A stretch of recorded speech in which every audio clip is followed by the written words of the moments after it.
tous et bienvenue dans cette nouvelle vidéo. Cette fois-ci, je vais analyser une partie qui s'est déroulée lors d'une rencontre amicale entre deux clubs. Cette partie s'est jouée entre deux joueuses débutantes et débutantes plus. Ces joueuses, je les suis, je les accompagne un peu aux échecs. Donc on va regarder tout cela. La cadence de cette partie était de 1 heure KO pour chaque joueuse. Et les blancs ont débuté par D4. Ils mettent un pion au centre. On sait qu'aux échecs, surtout à l'ouverture, il faut essayer de dominer le centre pour chaque camp. Les noirs répondent, D5. Pareil, ils placent un pion au centre, sur les cases centrales. Cavalier F3, développement d'une pièce du côté blanc. Cavalier F6, pareil, il n'y a pas de menace, donc on développe les pièces, on est dans la phase d'ouverture, il faut développer les pièces mineures le plus rapidement possible pour qu'elles puissent jouer, roquer bien évidemment, et puis ensuite on essaiera de réfléchir à un plan. Fou F4, donc développement d'une pièce, nous sommes dans le système de Londres, alors on verra que les joueuses n'ont pas trop suivi la théorie, ce n'est pas très grave. Le tout, c'est de respecter les principes de l'ouverture. H6, et justement, première critique que je peux faire, c'est que H6 n'aide pas au développement des pièces noires, c'est-à-dire que ce n'est pas la règle dans une ouverture. L'ouverture, je le rappelle, on essaye de contrôler le centre, en tout cas de mettre des pions au centre. On essaye de développer ses pièces légères, c'est-à-dire fou et cavalier. On va essayer de mettre son roi à l'abri. Et ensuite, on va essayer de lier ses tours. Avec ce coup H6, eh bien, ça ne répond pas du tout aux critères de l'ouverture, puisque H6 ne développe pas pièce. Pour moi, c'est un coup inutile. Peut-être la peur de cavalier G5, mais cavalier G5, il n'y avait pas de menace. Donc ce coup n'est pas utile. J'aurais préféré effectivement le développement d'une pièce, ou pourquoi pas essayer de contester le centre en jouant C5. Cavalier C3. Bon, les blancs continuent leur développement. Bien sûr, C4 aurait été un peu plus dans la théorie, pour essayer d'attaquer le centre noir, d'attaquer le pion D5 pour l'échanger. Bon, la joueuse a préféré développer son cavalier, on ne peut pas la blâmer. E6, deuxième, encore un coup de pion. Bon, là, ça ouvre quand même une diagonale pour le fou qui est en F8 et peut-être permettre le petit roc des noirs. E3, même principe pour les blancs, ils consolident leur pion D4, ouvrent la diagonale pour le fou F1 qui va pouvoir sortir et peut-être après les blancs vont pouvoir roquer. Fou B4, très bon coup de développement. Donc, on sort le fou, ça permet le petit roc noir, et ça cloue le cavalier en C3. Dame D2, coup assez étrange. Pourquoi coup assez étrange? Parce que je pense que la joueuse blanche a voulu déclouer son cavalier. Mais elle a décloué son cavalier de la mauvaise des manières. Pourquoi? Parce que le cavalier était cloué au départ par le roi, et en jouant Dame D2, finalement, le cavalier est certes plus cloué par rapport au roi, mais il est cloué par rapport à la dame. Donc ça fait clouage sur clouage. Ce n'est pas très bon. Surtout qu'ici, il y a peut-être une possibilité pour les noirs d'augmenter la pression en jouant cavalier E4. C'est pas ce qui a été joué dans la partie. Dans la partie, il a été joué cavalier C6 pour développer une pièce. Pareil, ce coup de cavalier est un peu malheureux. Alors c'est vrai que ça répond au principe de développement, mais il aurait été peut-être mieux d'essayer de jouer le pion C7 en C5 et ensuite cavalier C6. Alors pourquoi le pion en C5? Pour essayer justement de casser le centre blanc, c'est-à-dire d'aller attaquer le pion D4 et de provoquer des échanges sur ce centre. Bon, on va continuer la partie. A3, la menace elle est directe. Le pion A3 attaque le fou. Fou A5. Bon, le fou se replie effectivement en A5 pour sauver son fou. Alors on va voir que le fou en A5 aurait pu être très malheureux. Hein, on va le voir, mais finalement les blancs n'ont pas forcément joué le bon coup suite à fou A5. Fou E2, bon, un coup logique. On développe la dernière pièce, ça permet également le petit roc pour les blancs. Alors là, moi, dans cette situation, j'aurais préféré jouer un coup comme B4, qui va permettre de continuer à attaquer le fou. Le fou va être obligé d'aller en B6, et là, on s'aperçoit que le fou est coincé, c'est-à-dire qu'il n'a plus beaucoup de cases pour jouer. Et je pense ici que les blancs ont un petit avantage, justement dû au fait que les pièces noires manquent un peu de liberté, surtout le fou qui est complètement coincé en B6. Ça n'a pas été joué, hein. Les blancs ont préféré jouer fou E2. Nous continuons la partie. Petit roc des noirs, petit roc des blancs, fou D7, avec toujours l'esprit de développer toutes ces pièces légères, c'est-à-dire les fous et les cavaliers. Dame D3, bien évidemment, le plan avec B4 est toujours d'actualité. Ça n'a pas été fait. Tour E8. Alors, le tour E8, avec une petite idée, c'est d'essayer de pousser E5. Hein, pour pouvoir pousser ce pion sur le centre, et pourquoi pas attaquer le fou, et pourquoi pas jouer E4, hein, pour essayer de faire une fourchette entre la dame et le cavalier. Bon, pour le moment, la poussée E4 va être compliquée. Cavalier E5. Bon, c'est un coup, hein, c'est-à-dire que ça fait partie des plans des blancs, c'est-à-dire qu'on va essayer de dominer la case E5, on l'occupe carrément avec un cavalier, et puis ça va attaquer un peu le fou en D7, et l'échange cavalier-fou permettrait aux blancs d'avoir la paire de fous, de gagner la paire de fous, qui peut être un avantage si la position s'ouvre.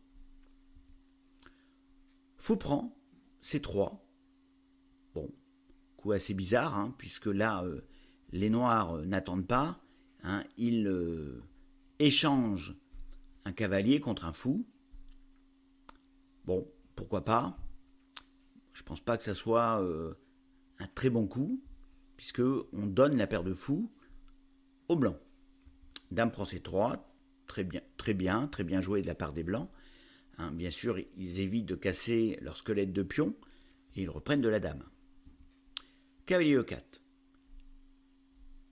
Les noirs contre-attaquent avec une petite idée en tête. Ils attaquent la dame, bien évidemment, hein, directement. Hein, le cavalier E4 attaque directement la dame. Et l'idée des noirs, c'est que la dame va être obligée de se déplacer quelque part. Et les noirs vont vouloir jouer F6 pour chasser le cavalier. La dame joue effectivement en D3 et les noirs continuent leur plan en jouant F6. Bon, c'est une idée, hein, il vaut mieux avoir une idée que pas d'idée du tout. Maintenant, les F6, c'est tout de même une petite faiblesse. Hein, on chasse effectivement le cavalier, mais on sent que le roc des noirs est un peu faible au niveau des cases blanches. Il y a des trous, hein, il y a un trou ici, des petits trous ici, tout ça est assez faible. Bon, les blancs ont décidé de jouer cavalier G4. Alors, bonne réaction puisque le cavalier était attaqué, mais hélas, ce n'était pas la bonne réponse. Une idée aurait été, par exemple, cavalier prend, dame prend, et pourquoi pas jouer C4 avec, je pense, un très bel avantage du côté blanc. Alors pourquoi un bel avantage du côté blanc ? Parce qu'en fait, en jouant C4, les blancs vont échanger au centre, c'est-à-dire qu'ils vont ouvrir des lignes, et comme ils vont ouvrir des lignes, eh bien leurs fous, leur paire de fous, eh bien, vont être très forts, puisque ça va ouvrir des diagonales. Hein. Et puis, ils vont également ouvrir des colonnes pour leur tour. Et je pense que là, effectivement, à long terme, les blancs ont un gros avantage. Bon, ça n'a pas été joué, hein, puisque sur F6, les blancs ont joué cavalier G4. E5, les noirs voulaient pousser E5 depuis un beau moment. Après tour E8, c'était l'idée des noirs. Et bien là, effectivement, ils ont réussi à pousser E5, donc ils poussent E5. Ils attaquent bien évidemment le fou, il va falloir répondre du côté blanc. Il y a eu échange. Et là, très bon coup des noirs. Hein, ils enlèvent un défenseur du pion E5 en faisant fou prend G4. Fou prend fou et pion prend E5, attaquant le fou en F4. Et en fait, s'emparant du centre. Alors là, il y a toujours un petit avantage blanc du fait de la paire de fous. Mais il y a tout de même, on va dire, une domination des noirs au niveau du centre.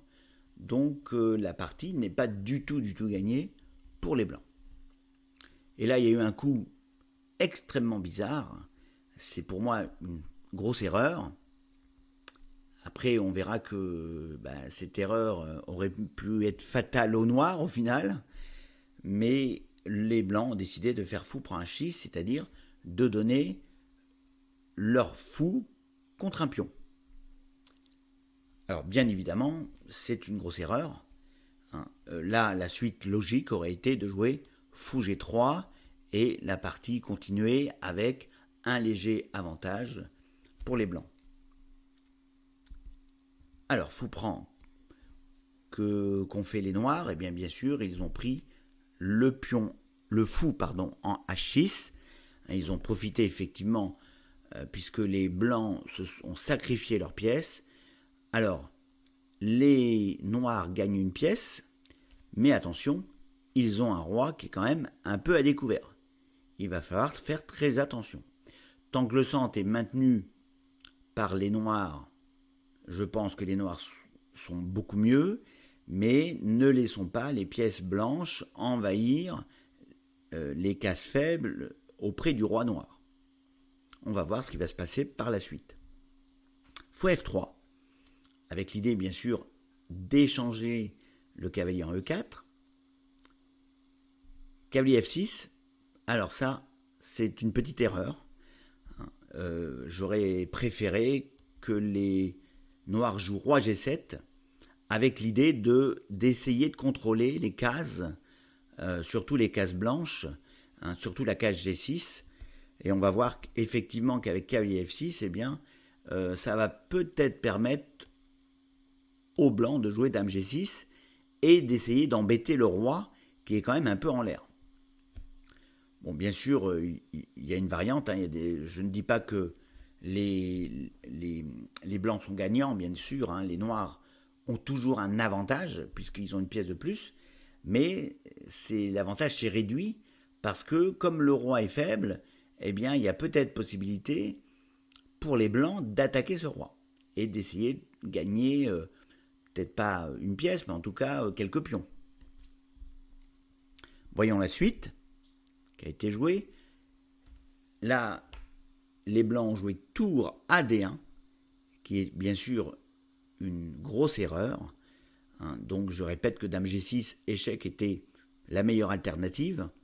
Alors pourquoi tour AD1 est une erreur? Simplement parce que les blancs ont vu la tactique, ils ont joué E4 et font une fourchette. La fourchette, c'est un coup de fourchette de pion. Pourquoi une fourchette? Parce que le pion attaque de façon simultanée et la dame et le fou, ce qui veut dire que là, dans cette configuration, les blancs vont être obligés de perdre une seconde pièce et quasiment la partie. Mais vous allez voir que ce n'est pas complètement fini.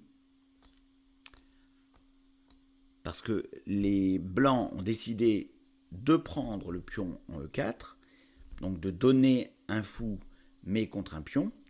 Et là, les noirs ont fait une erreur qui aurait pu permettre aux blancs de revenir dans la partie. Le bon coup était ici, très certainement, tour prend E4, ou alors cavalier prend E4. C'est pas ce qui a été joué, les noirs ont décidé de prendre le fou avec le pion, et ça c'est une bêtise. C'est une bêtise qui permet aux blancs de revenir dans la partie, et malgré les 2 pièces en moins, eh bien, d'obtenir une égalité. Alors, par quel coup? Eh bien, par le coup, Dame B3, échec au roi. Et attaque à la découverte, c'est-à-dire il y a un échec, mais on attaque en même temps la dame en D8.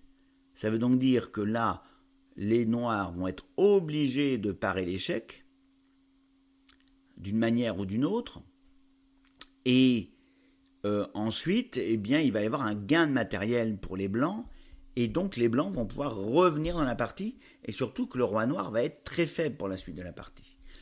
Alors, on aurait pu imaginer par exemple cavalier D5 pour parer l'échec, tour prend D5, bien sûr, on va essayer on prend la pièce, hein, avec une menace de découverte, d'échec à la découverte.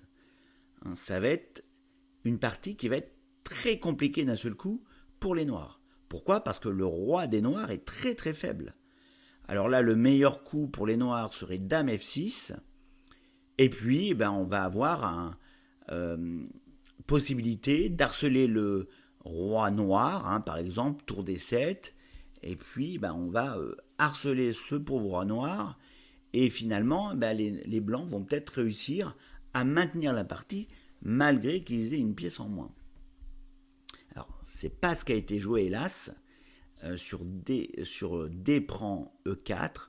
Eh bien, les blancs ont simplement pris la dame en D8, et bien sûr, ça a permis aux noirs de conforter leur avance, hein, puisque maintenant, il n'y a plus de possibilité de revenir dans la partie, car tour prend dame D8, et les noirs restent avec 2 pièces de plus.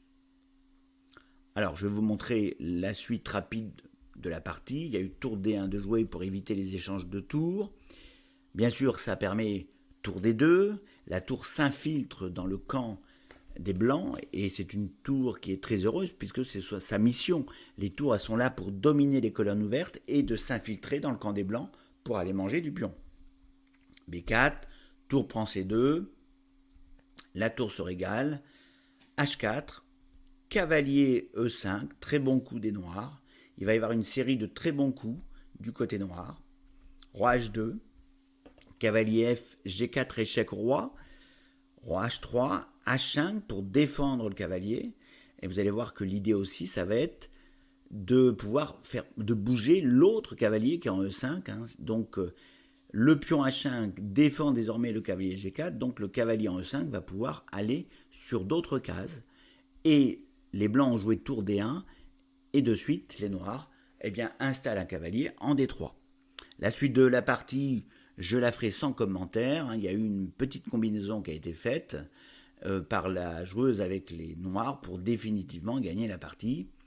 Il y a eu F4 de jouer, cavalier prend faisant fourchette de cavalier sur les 2 tours. Tour G1, on essaye d'enlever une tour, mais là ça ne marche pas parce que cavalier prend D1, tour prend D1 et cavalier F2, échec au roi et la joueuse noire récupère la tour en D1 et là cette fois-ci les noirs ont 2 tours d'avance et un cavalier d'avance. La partie va continuer un peu, je vais vous la montrer juste pour vous montrer justement la fin de cette partie, comment elle s'est terminée.